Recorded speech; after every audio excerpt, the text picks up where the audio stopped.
ఆమె ఢిల్లీ నుంచి వచ్చారు. పాతపట్నంలో 5 ఏళ్లు పాతుకుపోయారు. అంతకుముందు 2014 సార్వత్రిక ఎన్నికల్లో వైసీపీ నుంచి ఎంపీగా పోటీ చేసి ఓటమి పాలయ్యారు.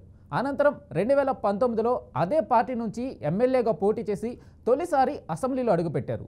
2024లో ఆఖరి నిమిషంలో టికెట్ దక్కించుకున్న ఆమె రెండోసారి కూడా జెండా ఎగరేస్తారనుకుంటే జెండానే ఎత్తేశారా? ఆమెకు శాంతి లేకుండా చేసింది సొంత పార్టీ నేతలేనా?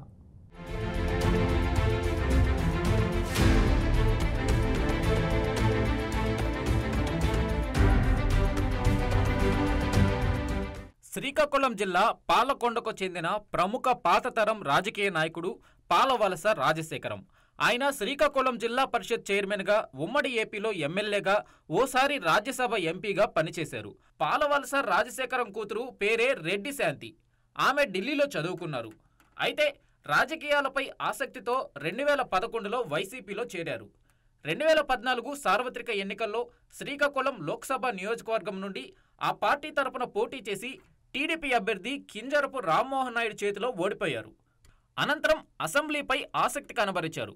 దాంతో 2019 అసెంబ్లీ ఎన్నికల్లో వైఎస్ఆర్ కాంగ్రెస్ పార్టీ తరపున పోటీ చేసి టీడీపీ అభ్యర్థి కలమట వెంకటరమణపై విజయం సాధించి తొలిసారి అసెంబ్లీలో అడుగుపెట్టారు.